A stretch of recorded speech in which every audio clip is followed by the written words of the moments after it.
વિરમબાદ આપનું સ્વાગત છે। મહત્વની ખબર, ગુજરાતી ભાષા કમ્પલસરી ભણાવવામાં આવે તેને લઈને હાઈકોર્ટે ટકોર કરી છે।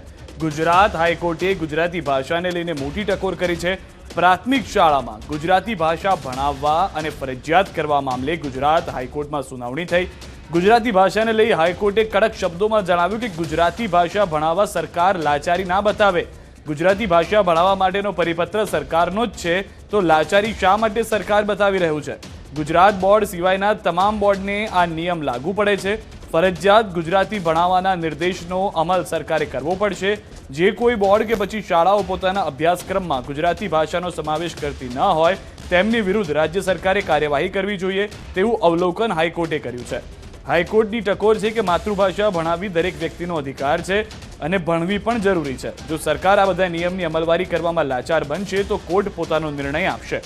જોકે સરકારી વકીલે જણાવ્યું કે સરકાર તરફથી રજૂઆત કે સંબંધિત જિલ્લા શિક્ષણ અધિકારીઓ પાસેથી માહિતી મંગાવી કોર્ટ સમક્ષ રજૂ કરવામાં આવશે।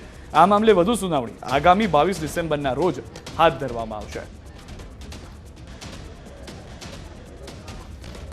તો ગુજરાતી ભાષા કમ્પલસરી એટલે કે ફરજિયાત કરવામાં આવે તેને લઈને આ પહેલા પણ રજૂઆત કરવામાં આવી હતી। સરકારે પોતે પરિપત્ર પણ કર્યો હતો, પરંતુ તેની અસર જોવા ન મળતી હોવાની વાત સામે આવી, જેને લઈને હાઈકોર્ટ તરફથી કહેવામાં આવ્યું છે કે જો સરકાર લાચાર હોય અને આ પરિપત્રને તે તમામ શાળાઓ સુધી ન પહોંચાડી શકતી હોય તો અંતિમ નિર્ણય ટૂંક સમયમાં કોર્ટ પણ લઈ શકે છે।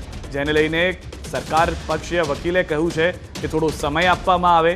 આવનારી તારીખ સુધીમાં એ ડેટા આપવામાં આવશે કોર્ટને કે કેટલી એવી શાળાઓ, કયું એવું બોર્ડ કે જે ગુજરાતી પ્રાથમિક શાળાની અંદર ફરજિયાત ભણાવતા નથી તેને લઈને પણ રજૂઆત કરવામાં આવશે। 22 ડિસેમ્બર જે છે એ તારીખ નક્કી કરવામાં આવી છે કે જ્યારે વધુ સુનાવણી હાથ ધરવામાં આવશે।